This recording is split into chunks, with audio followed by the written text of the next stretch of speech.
Okay.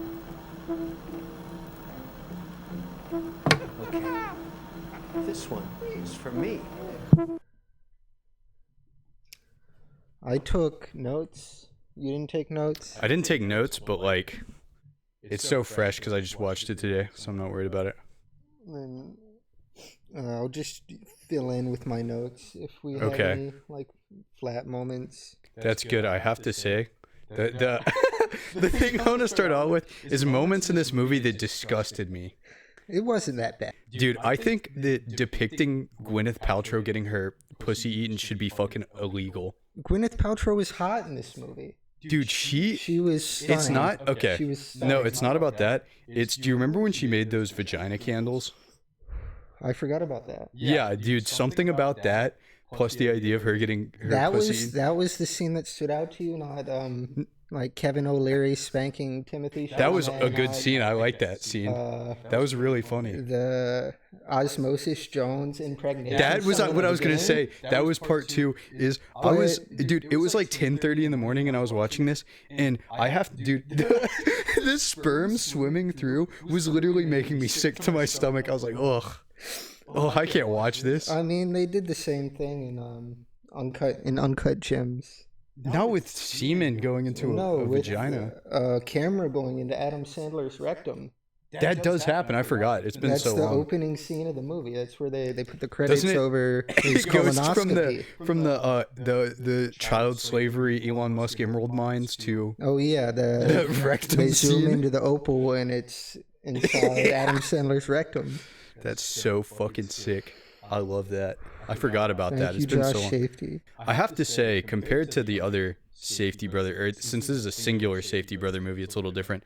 But compared to the other two, I have to say that I think of the other two I've seen, I mean, Uncut Gems and Good Time, I have to say, in terms of like a lead performance, this was probably the weakest of the three. That's craziness. You think so? That's crazy. Really? Sandler was worse than No. Marty Shaw. Yes, Fuck he was. no. Yes, he was. Dude, that's the performance of his career. I mean, even Good Time might have been. I actually have to wholeheartedly disagree. Pattinson's a really good actor. And Good Time is like one of his best roles. I thought Connie is like I don't even remember the name of Sandler's character in Uncut Gems, but It's Howard. yeah, Howard.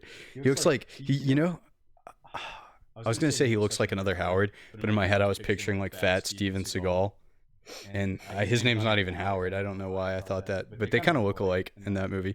But Connie is like such a.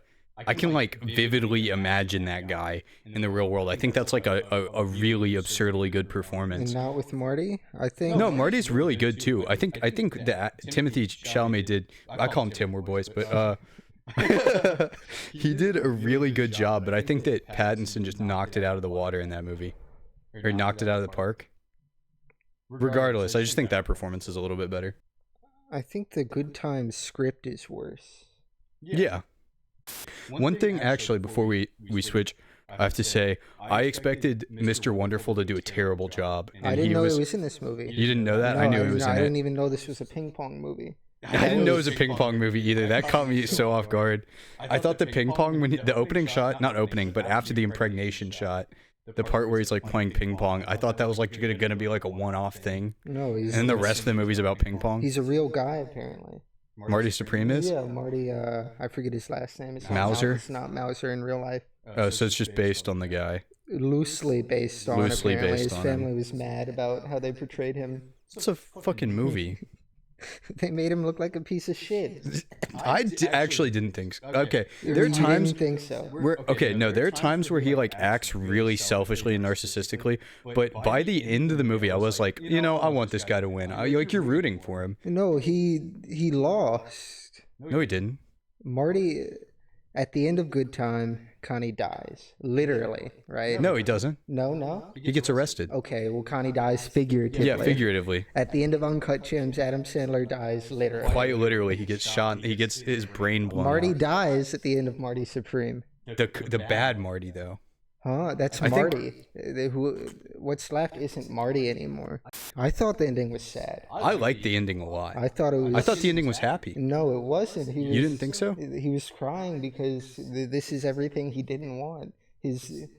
He gives this whole speech at the third waypoint crux of the movie.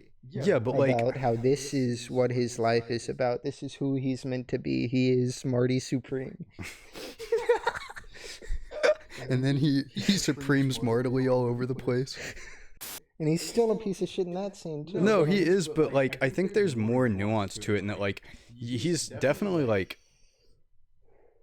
he's kind of like you said, there's like the death of the character of Marty Supreme himself, that like con man, or like the like ping pong silver tongue guy that he is, has to die a little bit. But I think like, I felt like some tinge of love. I felt like there was some part of him that was like, felt love for having a child in the world. I mean, like, he's accepted his place in a way. I mean, to me, what I thought personally is he beats Indo in the ping pong match, and then he's like, he's proved to himself he's the best in the world. He beat the world champion at ping pong. Obviously, he didn't win the world tournament, but he beat the world champion, and I think to him that's all he really wanted. And once he got that, he was like almost okay with like this figurative death we've been speaking of. I don't think he was okay with it. He accepted rushing it. to the maternity ward. He had to know if it was his. He knew it was his. He didn't know it was his until he saw it. He doesn't start crying until he sees it. I guess I didn't think about that. Rachel. Let's talk about Rachel. Rachel, I think That's the Friendly. girl. that's the girl that is his childhood friend that he impregnates. So the movie, I don't know if this is intentional or not. Like, if you're supposed to like kind of care for Rachel a bit, but she's like worse than Marty. I thought you might have something to say about Rachel. I really I kind of feel for her a little bit, but like, okay, so they portray her husband as like this guy who's like a fucking asshole, and he does seem like that, to be fair, in the scenes we see him in, but also like, she's cheating on him. He gets bludgeoned by the guy she's cheating on him with, and she was lying about him. And he hitting still her. doesn't hit her. Yeah. And he still doesn't hit her. So I like, don't think you're ever intended to. You're think definitely not supposed to like that guy. Past the first 30 minutes, I don't think you're supposed to think she's telling the truth about that guy. I don't He think just seems like a. he seems like an asshole. like a blue collar, Like a New York guy? Yeah. He seems like a New He seems Yorker. like a blue collar, like right wing Bostonian guy. He seems like a stupid. Yeah, that guy suck. That guy does suck. You wouldn't want to know that guy in real life, but he's also like living with a woman who's falsely accusing him of being a wife beater and cheating on him simultaneously. She's awful. I guess you're almost inclined to agree with Marty when he's describing her. Yeah, no, towards the end of the exactly. movie. But that's how those young relationships are, right? You look at Good Time. That girl was kind of the same. she felt the same way about Connie. This girl, the way was Rachel 14. feels about Marty. No, not the. Does he have a not real the girlfriend? victim. Does he have a real girlfriend? Yeah, in that the movie? girl who's fucking. She gets her mom's credit card, and they're trying to pull out a bunch of money out of her mom's bank account. Dude, And it's been so that takes long up since like I've seen a whole section of the movie. I may have to rewatch Good Time because I don't remember that. Because when you said the girl in Good Time, I thought of the She's the one who's 14-year-old girl. paying for. She's trying to pay for Benny's bail. I don't remember his name in the movie. I'm pretty sure. She tries to pay for his bail. She fucking overcharges her mom's credit card. Someone one time they asked. I saw this interview with Benny Safety, and they were like, "How did you form the character for Good Time?" And he said, "What character?" So I don't think Rachel's like a horrible. I didn't think anyone in this movie was that bad. Really? I don't think Marty is like an evil guy. I Marty's think Connie a is way piece of worse. shit. Connie's way worse. Howard is definitely worse. Connie is only worse because he can't back it up. Marty is almost the same character as Connie, right? But he's got swag. No. Marty is almost justified in his ego because he is the best in the world. Yeah. He is the best, but if he wasn't the best, he would just be Connie, I think.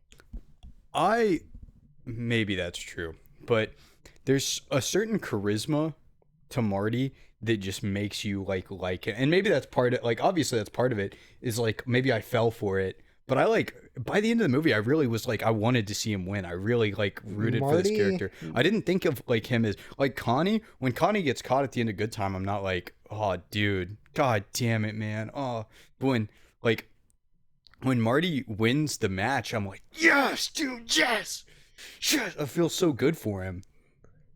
Marty and Gwyneth Paltrow's character picks up on this immediately, you know, but he's like a pick-me, huh? He's like this autistic pick-me guy. I didn't think that at all. I thought more No? like Marty is like this intensely insincere person. Oh, that's what a pick-me is. That's huh? not But what I you're- think of. Pick me. You're like when Marty makes the What? I wish I wrote the joke down. He makes the Auschwitz joke. That He was says, really I'm good. Jewish. I can say that. No, That was he's, awesome. it's so weird of him to say that. No, he's being mad a pick-me. weird. He's like the TikTok girls who go to the Pokemon conventions. I don't think so, because to me, I think I related to that moment a little bit, honestly. Marty wants you to relate to that moment. I don't think, because I guess you have to like think about how many layers ahead he is. But in that moment, I can like relate to the idea of like saying something that's like grossly inappropriate and then being like, oh fuck, I shouldn't have said that. Well, I don't think I think it landed well. Well, I think I don't Marty think they like usually- that. I don't think anyone at the table liked that, Ian. No? They did not. No, dude. Because like he's like says that he's like, oh, I should have finished with. I'm gonna finish what the Nazis couldn't, and they're all like, "Whoa, what's this guy talking? Whoa, whoa." The only time I could say he was being a pygmy was when he was trying really hard to fuck Gwyneth Paltrow, Yeah, when he makes the phone call, he puts on this crazy voice. and he throws the apple. That was pretty Huh? sick, though. I don't. The apple was. I don't know what that was. If I was a about. woman, that would have been the final. That would have been the nail in the Why coffin. can he do that? What does that have to do with ping I pong? did. That was kind I of don't stupid. understand. You know what? I would actually is stuck in my mind the longest out of any scene in the movie. Why are you making that face? The honey scene. The honey scene. That's stuck in my brain. Oh, the story. Yeah, Yeah, I the forgot story. they did do. 'Cause I was they trying to- showed it. I was trying to think, like, I was trying to connect it to the rest of the movie, why that was even included. And I think I have like two ways I'm leaning on. One is like to show kind of a guy who's like completely the opposite of Marty, who's like, defiance of the order is more like in the service of others instead of himself, is kind of what I got from that. Or maybe like, it was just to show, like, to kind of symbolize this kind of like absolute defiance that Marty shows at every point in the movie. I didn't take it. I didn't take it that deep. I was trying to think of what it thi- was, what it was there for, why it was included. I don't. I think there's a lot of scenes in this movie that aren't as deep as maybe Josh would like you to think they are. Yeah. Well, I think part of like art, like I think one time I heard someone say like themes are almost like an emergent property of art. Like you make the art first and the themes like pop out You afterwards. know how I feel about that. Yeah. I think you should have a theme in mind when you're making a film. But I feel like that kind of leads to like that can be like preachy or like over too much almost. But I mean, there's a lot of scenes in this movie that I think just aren't serving any deeper I think purpose. the movie probably could have cut The out honey like, scene included. Well, I think it's not a pure drama either. It's a pretty it's a very comedic funny movie. movie. Yeah, it's a pretty comedic movie. That scene where they're like yelling in the he's like, "You're gonna wake my parents up." They're like, "You're fucking 30 years old, dude. What are you talking about?" That scene was so funny. That's one of my favorite scenes in any of these the Safety Brothers movies. My favorite reoccurring gag in the movie is like when Marty's like, "What do you think I'm gonna do? Rob you?" And then he immediately robs him. He's like, he like says one thing outright and then immediately does another thing. The robbery is maybe the one time in the movie I think Marty is justified. I agree. But it's not about justification. I mean more so just this like reoccurring theme of like Marty saying something and the immediate next thing that you see is him doing the exact opposite of that. Because he's literally like locking up the safe. He's like, "Why are you locking up the safe? Do you seriously think I'm gonna rob you?" And he says it like he even believes it when he says it. He's so sincere. And then he picks up the gun and immediately robs him. The only things that really fucked him over were those room service charges, and at the end, his girlfriend going off on her own to try to return the dog. Yeah. If she hadn't done that, she doesn't get kidnapped. I guess Marty still goes to Japan. He still has to kiss the pig. He goes to Nippon. Maybe he kisses the pig in that scenario where he doesn't I want to see an fucking alternate. watch the Italian guy die and pull out all the fake money out of his pocket. Maybe Marty's fine with kissing the pig then. You think Marty's fine with kissing the pig if that hadn't happened? I think everything was building up to Marty sabotaging himself. I don't think he really sabotaged. I mean, in a That's certain what sense. it was. It was the Marty Mousers who were still around are the ones who were willing to lie and cheat. Yeah. And Marty just couldn't stand by that. Ironically, because all he does is lie and cheat the whole movie. The ping pong game is like the one thing that like he won't cross the line. That's like the one That's thing his he one takes. sacred thing. is Yeah, the ping exactly. pong. That's his sacred cow. Except when he's doing Saul Goodman scams. A character we haven't touched on yet is Tyler the Creator's character, Wally. Is that Tyler the Creator? That was Tyler the Creator. You didn't I notice did that? not know that. Yeah, it's Tyler the Creator. Dude, he has that voice where he's like, yo, man, it's me. You know? I didn't know that was Tyler. No, that was Tyler the Creator. I really liked his character a lot. Yeah. Wally's the realist. Wally was alright. He didn't do much. The reason I liked him is because he like also he's Marty's friend, so he's like, you're not gonna do this shit to me, Marty. I know what you're gonna go do, dude. I know you're gonna take this money and I'm never gonna see you again. And he's right. I mean, if Marty won the championships, he would have paid him back. I like to think so. I like to think that. As much as I do think Marty's more of a piece of shit than I think you think, I think he would have paid him back.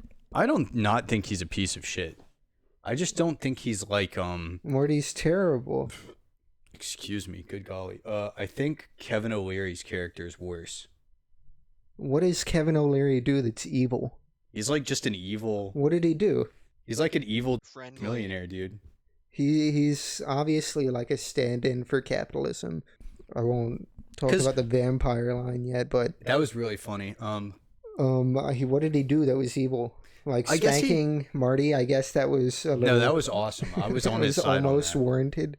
No, the it part caught that... me off guard. But I don't think he does anything outright evil. Not like Marty. I think maybe I just hate Mr. Wonderful. I think I do. That is true. I think it was... I did not expect to see him in this movie. I really don't like Kevin O'Leary. I think he's like a bad guy. He was involved with the script, apparently, as well. As far as his character goes, he was involved with the script. I can say, Kevin O'Leary, he did a good job in this movie. He acted. I thought his acting. It's because he's playing himself, basically. Yeah, I mean he's playing himself, but even then, it's the Safety Brothers he did charm. Okay, I guess he didn't really have any scenes that would make me say he did a good job. Yeah, but he was just a supporting character, so I wasn't expecting some Oscar-winning performance from him. He's kind of got the same tone in every scene. That's how he is in real life too, though. It seems any video I've ever seen of him, he talks exactly like that. Well, he's also acting in real life, huh? I mean, he's a business mogul. He's the real Marty He's Supreme. the Shark Tank. The "I'm a Vampire" line I'm told that was his. I read Josh Safety went on some podcast and talked about it. Really? Because that caught me off guard. That line really caught me off guard. Well, the ending of the movie was supposed to be different, and this is. Yeah, I formed my opinion that Marty died at the end of the movie before I read this. But I went through and I read it. The original ending, they expanded on Kevin O'Leary's vampire line. So Marty... He sucks Marty's blood out of him. Marty sells out. Marty, instead of giving up pinball for his child, Marty sells out. I guess it's also for his child in a way. And he ends up on the Wheaties boxes. He ends up, with branded shoes. He makes millions of dollars, and it shows, the ending shows him through the years. And it cuts to 1987. He's with his granddaughter. He's got box seats at a Tears for Fears concert. They're I love playing- diegetic music choices. They're at the Tears for Fears concert. They're playing the ending song, and Kevin O'Leary shows up behind Marty and takes a bite out of his neck, and the movie ends. And Dude, that was good enough to make me soy jack there. I like that ending. That sucks. I do. That doesn't suck. It would have been better if he like looked like like he had the widow's peak, Dracula costume, and he had big vampire wings. You didn't like Tears for Fears. I don't dislike Tears for Fears. I just as the ending song. I have to say, I think the music choices in this movie fucking sucked. That's insane. Besides Tears for Fears. And the music just felt so out of place. I disagree. I really hated the soundtrack. I thought the soundtrack was... The set piece, the score for the set piece was phenomenal. That's one of the notes I took down. It was doo-doo dog fart. The set piece. Like bassy thing? When the guy gets shot, he's peeking in through the window and he gets shot and the set piece music starts. That is one of my favorite soundtracks in any movie ever. That's crazy. That was phenomenal. I remember not liking the soundtrack at all at any point in the movie. You've told me before you don't like cinematic soundtracks. I don't like big orchestral stuff, but it wasn't big and orchestral even. It was orchestral sometimes. The set piece soundtrack was big. It was very grand. But I think like a kind of like New York jazzy kind of soundtrack would have been better. I think something jazzier would have worked better. To what end? I just don't. Marty isn't a jazzy guy. Nobody's a No, but it's just like it feels too smooth. It's too somber. The movie's like a period piece. That's insane. It's you don't an insane thing to say. Marty is like a guy from now, dropped in the 50s almost. That's how Chalamet plays the character. That's actually true. I did get that vibe. The soundtrack is a big step up from Good Time and Uncut Gems. I liked Good Time soundtrack. I like Good Time soundtrack too, but I think this is a definite step up. I thought the soundtrack was well done. I don't know. I just feel like it. Like I said, it took me out of it. The ending song? No, Tears for Fears worked, but it still felt like it was weird because the movie's set in like 1960s. It was weird at first, but did you let it play? The whole song? Yeah, the whole song. No, I did not listen to the whole song. I've heard... That's where you messed up. I've heard the song before, I know. Yeah, I've heard the song before, too. Can we sing it real quick? What did that letter say? They should have used the Weezer cover. What did that letter say? I can't read cursive. I was joking, by the way. It said meet me at Central Park. Okay. That's all. My first interaction with that song was the Ninja Sex Party cover. I didn't even know they did a cover of that song. They had an album called Under the Covers, where they did a bunch of 80s covers. I wasn't a big Ninja Sex Party head, I have to say. The one person I know... You didn't like Starbomb? I know you... The one guy I know that liked Starbomb was my my manager at Domino's, who was 45 years old. And he was playing the penis, the Zelda penis 3 years songs. ago, huh? Anybody who likes Starbomb, now or in the last 5 years, you maybe mean the has OG a problem. fan? Yeah. Oh, something I actually really appreciated about this movie versus like Good Time and Uncut Gems was it felt like it felt like Josh specifically, because it's not both of them. It felt like what's the word? It felt like they pulled it back a little bit. Like it wasn't. Those movies are like all gas the whole times.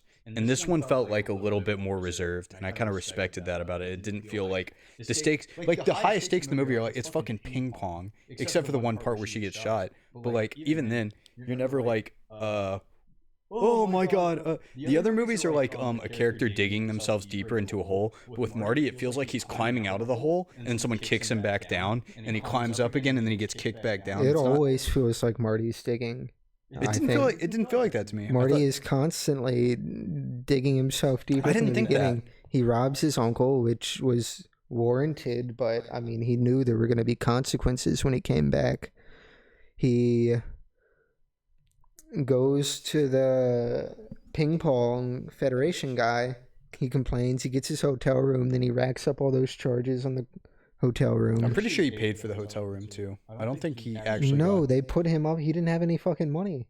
He said he's the only star player. He complained to the guy until he gave him the room, and then he's sitting at the hotel in the lobby having dinner with his friend. Yeah. He's like, I'm the only star player here. I don't know why anyone else didn't get a room. I guess I'm the only one. I guess you're right. Yeah. What really solidified Marty as just an irredeemable piece of shit for me is how are you gonna you're playing ping pong with a walrus in front of 10,000 people and you're gonna look depressed. That was what did it for you. Brood while you're. Marty was never too bad. I guess he just had so much swag. He steals his friend's car and that was not demolishes cool. it. That was not cool. He's a bad friend, but he's not like as bad of a guy as Connie or Howard, I would say. Howard's just like Howard doesn't get anyone else roped in, at least. Yeah, but Howard's a degenerate gambler. Howard's a degenerate, but all his problems stay isolated around him. They don't, like, his wife doesn't really get caught up in anything. His kids don't really get caught up in anything. Well, they have to grow up without a father. They already were. That's a good point. I don't know. Marty just something about him. I don't know. He just had swag, dude. I don't know how to put it into words. See, you've fallen for his pick-me bait. I've fallen for his charisma. Him. I would be boys with him. I would go have a beer with Marty. No, Marty is Marty's like a smart. Yeah. You know, now that you say that, the phrase that's completely and totally unrelatable to the audience, and we're gonna have to. Everybody knows how Marty is. Yeah, no, I mean, I think they'll get the gist of what we're saying, but in one phrase, Ian has completely changed my outlook on this movie. Marty is giving clavicular. What does that mean? Is he not? Oh, I thought that was in reference to a specific scene. Well, there was one scene where he really looked like clavicular. I think it's when he has the Marty Supreme outfit on and he's all sweaty and he's mewing the camera at the perfect angle. He looks like clavicular. I see. Okay, so we just spent, however long talking about what a piece of shit Marty is. So isn't it a good thing that he's different? He's he proved to himself he was the best in the thing he cared about. He didn't sell out in that thing. He's got a kid and a girl. No matter how much of a piece of shit someone is, when you see them lose themselves, it's still a sad thing. I don't know. Even watching an actual villain in a movie get reduced to to nothing. Loss of himself. Everything that he was and stood for is. I mean, it's kind of pathetic sometimes, but yeah, it's pathetic. It's pitiful. I think more back to Better Call Saul, because it's the only other con man adjacent thing I think I've really seen. I guess Good Times con man adjacent, but whatever. In the end, when Saul the difference with Jimmy is Jimmy existed before Saul. Saul dies at the end, but that's okay because we loved Jimmy. Yeah. We never loved Saul. We loved Jimmy. I loved Saul. Saul's Marty, awesome. That was who he was. That was Marty. There was no one before Marty that we knew of, at least. Yeah, but and Marty died. I just don't think that a death of the self is necessarily a bad thing if you're a person who Rachel pegs him for being a narcissist, and he definitely shows obviously he's a narcissist. He shows those kinds of signs and symptoms and such, and it kind of doesn't he's still our protagonist. It's still tragic to see him die, more so than it would be for a villain, which would still be pretty tragic. I don't know. I thought the ending, I really felt some level of relief that I thought he got a much better ending than some other characters that I've mentioned 400 times already. I don't know. I really felt like he might have gone on to be a good father after that. I mean, Marty knows what it's like to have shitty parents. I think maybe he might have been a good father, but he never would have been Marty. That's okay. Marty sucks. Marty's exactly what Kevin said. Marty's never going to be happy if he wins that game. I think he was right. I think that was the one, Kevin O'Leary W. I was very surprised that they didn't make Marty be like, I fucked your wife. I was very it felt like I felt it coming. I felt it coming in my heart of hearts. Maybe if he hadn't said he was a vampire, Marty would have said that. He was so scared. He's like, oh man, this guy's a vampire. He's gonna come in my window at night and drink my blood if I tell him that I had sex with his wife. I don't know if I like that line. I don't know if I like the pussy eating scene. Let's like bring this full circle. That really upset me. She was really hot in this movie. I was I didn't. Before I I never realized thought it, of Gwyneth Paltrow in that way. before I realized it was Gwyneth Paltrow, I think I would have agreed. But once I realized it was her, it I was don't like, oh, think that. I think me realizing it was her didn't change my opinion of the character. It changed my opinion of Gwyneth Paltrow. mine's the other way around. Mine is certainly the other way around. Dude, the candle thing just upsets me viscerally. There's something about that you just I mean, can't. there were worse things. They had the bathwater that started it all. There's the. No, that was before the bathwater. Was it? Yeah, Oh, significantly. she's ahead of her time. Yeah. She's ahead of her time. There's the amaranth pussy beer. Oh, dude, come on now. What? In polite society. In the Marty Supreme video. I'm sorry. I don't know, man. I just kind of can't see her the same after. Like, I mean, not that I ever was a big. I Gwyneth didn't Paltrow expect. fan. I didn't expect him to start to make his way down there that quickly. at all. Yeah, I mean, because every other sex scene in the movie is just like, exactly what you'd expect from an R-rated movie with sex scenes in it. Is exactly that, and then it's just like, There oh, were- okay. You know, for all the good things losing Benny did. Sorry, Benny, but I think he was keeping a leash on the sex scenes. At least that's what it seems like. Good, dude. Because there were exactly. That's what I'm saying. There were. It was gratuitous. Yeah, there were a lot more sex scenes. I'm in pro. this I movie have to than say, in- I'm very pro Yeah, eating you- pussy. By the way, I'm not Oh, trying I to. thought you're pro sex scene. I thought. I'm pro sex scene if it's like. I was just fucking with you when I was doing that because you were talking about Game of Thrones, and I don't know, I haven't seen it. It probably is gratuitous in It's Game of Thrones. bad. It's bad But in the we'll- first couple of seasons of we'll- Game of we'll- Thrones. But no, pro pussy eating, pro sex scenes. But I just don't think they should have done that. I It don't. wasn't even. It was what 10 seconds, 15 seconds, and then the cop showed up. It wasn't that bad. Nah, man. I don't know, man. It was because if it was any other actress, I think I wouldn't have even cared. It's insane to me. Gwyneth Paltrow is hot in that No, movie, it's because like and I give Marty Supreme he's More got the than- pass. an 8 out of 10. An 8 out of 10, that's fair. I would say that. That's probably exactly what I would rate it. Unfortunately, that sounds really. It sounds like I'm Does it meat sound writing. bad? It sounds like I'm meat writing. It doesn't sound bad for you. It sounds bad for me. But I would also say it's an 8 out of 10. Mostly just because it never feels like stupid and contrived. Except the one point in the movie that I thought was kind of dumb was when the bathtub falls through the floor. I was like, that's a little much. Chekhov's gunned it 5 minutes before that. Dude, the gun was giving Chekhov, I have to say. Connie, when he was making out with the 14-year-old girl, I was like, Connie, personally, I don't know if I would do that, but go off, King, I guess.